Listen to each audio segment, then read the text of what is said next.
If you are a real estate agent trying to decide how to lead generate, stay with me, because in this video, I'm going to break down which strategies actually work despite all of the shiny new technology. Because right now, our industry has a problem. We have too many damn choices.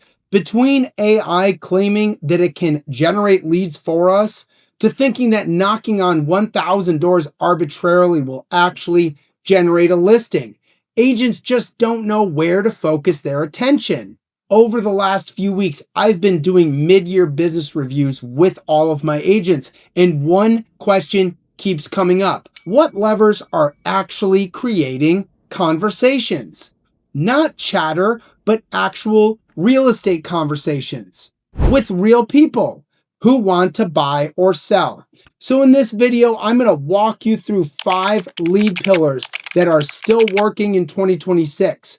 We're going to start at number 5 and go all the way down to number 1. Let's go. Coming in at number 5 is open houses. Yes, I know. Go ahead and roll your damn eyes, but they still are going to make the list when treated like a neighborhood event. The whole put, place, and pray method doesn't do shit. You just end up sitting in your seller's kitchen, doom scrolling through cat videos.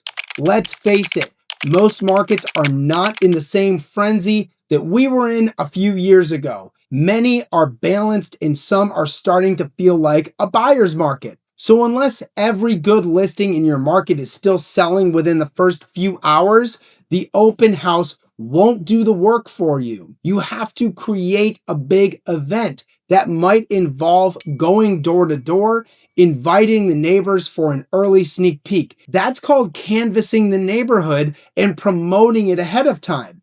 That might also involve doing some promotion on social media ahead of time. Just like database events, the lead generation happens before and after, not during. One obvious mistake that agents make is thinking that the only win is when the buyer walks in ready to write an offer that day. That might exist maybe 1 in 100 open houses, but let's be honest, that's just too narrow. Open houses exist to help you meet unrepresented buyers, curious neighbors, and people who are just thinking about it. That is where value comes from. You're not trying to meet a person who's ready right now. You're trying to meet the person before they're actually ready. So here comes the how-to part. If you want open houses to become part of your plan, or they already are, define the behavior first. Predefine your metrics before they actually happen. For example, how many are you planning to host in a week?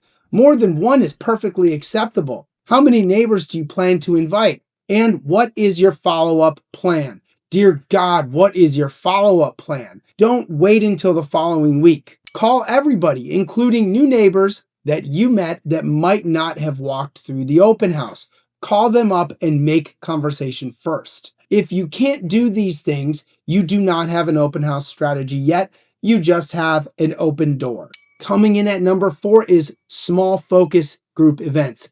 Yes, this is a database strategy, but I want to be more specific than just saying work your database. That is terrible and unuseful advice. Here's the version that I am seeing work really well right now. Smaller, more intentional events. Here's the thing about big client appreciation parties. They can totally work, and I love agents that I coach that are actually doing them, but they also become expensive and hard to follow up from.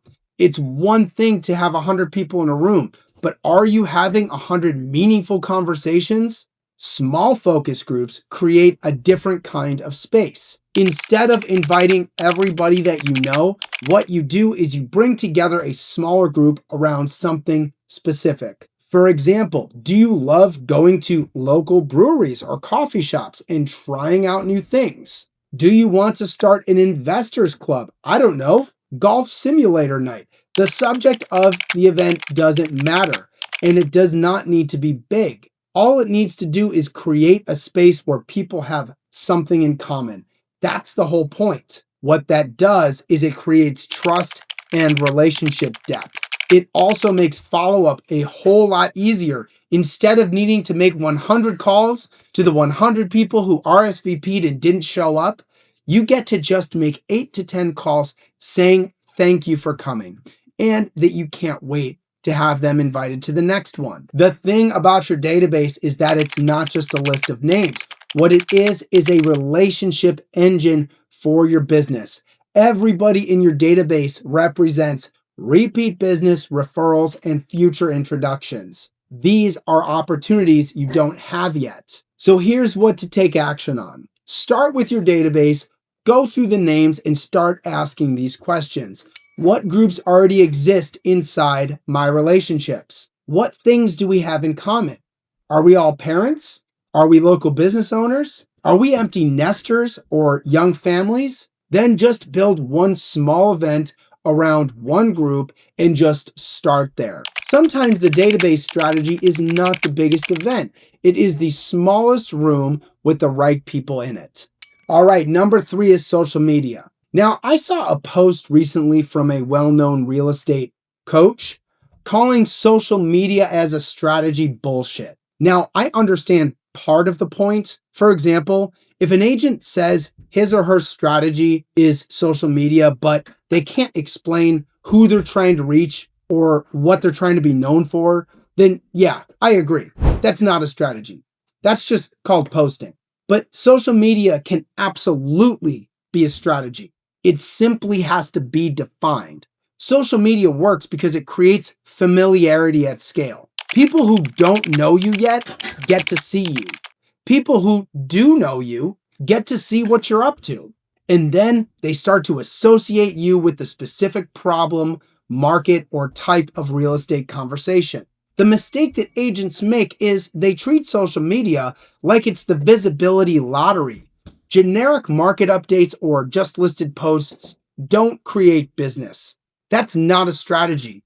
That's just content clutter. Social media becomes a real strategy when you can answer these 4 questions. Number 1, who am I trying to reach? Number 2, what do I want to be known for? Number 3, what kind of content creates trust with that person? Number 4, what is the next step when someone engages? Keep it simple. That is all you need. For example, if you're trying to create seller content, what specific problem are you solving? Is it pricing? Is it staging? Is it equity? Or is it the emotional side of moving?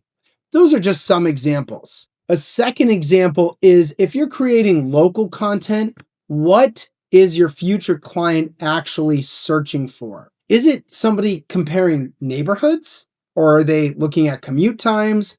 Or maybe are they interested in businesses that are close by? Specificity matters. The agents that are winning at social media are building a library of useful answers that create trust before the conversation happens. So don't simply say that you need to post more. Ask yourself to define the audience, then define your message. Social media is not a strategy just because you posted something. It becomes a strategy when you have a target, a message, and a path to a conversation. All right, coming in at number 2 is the golden letter strategy. Golden letters have been popularized quite a bit over the last several years, and I just did a full breakdown of this strategy. So if you want a step-by-step version of the simple golden letter, I will link the video in the posted comments. A golden letter is a direct mail piece sent to a specific group of homeowners asking if they would be interested in selling their property to a client of yours. That's it. I know that sounds super simple, but that's the play, hence why they call it the simple golden letter. It is a letter sent to a group of people asking one question in one sentence. Would you be interested in selling? If so, call me. The reason why it still works is because it gives the homeowner a simple reason to raise their hand before they have publicly entered the market. Here's where agents totally screw this up. They overcomplicate the letter. They mail the wrong people or they're not ready to actually respond. First and foremost, here's the thing about overcomplicating the letter. You don't need anything else except for the single sentence. I get the temptation. You want to put your headshot or a QR code or your fancy letterhead. I get it. Totally do. You want to make it look nice, but the letter is not the whole play. The letter functions as a way to allow someone else to get really curious and call you back. So just keep it simple and stick to the one sentence. Secondarily, the actual list, like who you're actually trying to sell to. What part of your city are you trying to get more market share in? Ask yourselves these questions before you're actually compiling the list of addresses and names. Also, what type of seller do you like? Do you want absentee owners, or are you trying to get more second home or beachfront properties? Those are some examples. Also, are you trying to find clients who are looking to buy a smaller house, like downsizers? In that case, you would try to go for people who have been in their house for more than 10 years. The point is this: the list matters because if you don't do your due diligence up front and you mail a whole list of homeowners who just moved into their houses 2 years ago, you are going to get a lot of confusing callbacks. And thirdly, if someone calls you back, what happens next? See, this is the part where the strategy becomes real because you're actually having conversations. When someone calls you back, are you fully prepared to know exactly what to say? And if not, do you have a system in place that allows you to review the person's home and call them back when you feel fully prepared? And this is where catching my other video where I break down the golden letter strategy in full will help. But wait until I give you the #1 strategy in 2026 so far. And finally, coming in at #1 is the Call In to Win campaign. Yes, this is another database extension. And before I explain it in full, I want to make note of when I first saw this getting popular. Here's a class that you may have taken, like myself, a half dozen or more times through Keller Williams. It's called Bold. A lot of KW agents know the concept behind the Bold 100. That's the idea where you're calling a large number of people in your database in a short period of time. The Call In to Win strategy flips the energy around. Instead of only calling out to your database, what you do is you create a reason for your database to call you back. That's why I like it so much. One of the hardest parts about database lead generation is that agents feel like they have to have a reason. So they either avoid the call altogether or they only call when they want something. If you're calling your database just to ask them if they know someone looking to buy or sell, the person on the other end starts to feel responsible for your success. The Call In to Win strategy gives you a better reason. Here's the basic idea. You choose something valuable to give away. Think of something that gets really popular, say, around Mother's Day or Father's Day. For example, Dyson hair dryer. For example, Blackstone grill. Then you put the opportunity in front of your database. However you do it. You might send out a mass email. You might do a social media post. You might do all of it. Then you invite people to respond to you in a specific window of time for a chance to win. So the prize does matter. It has to be valuable enough for people to care. It does not need to be limited to Mother's Day and Father's Day. Let me make that perfectly clear. You can work around any timely moment.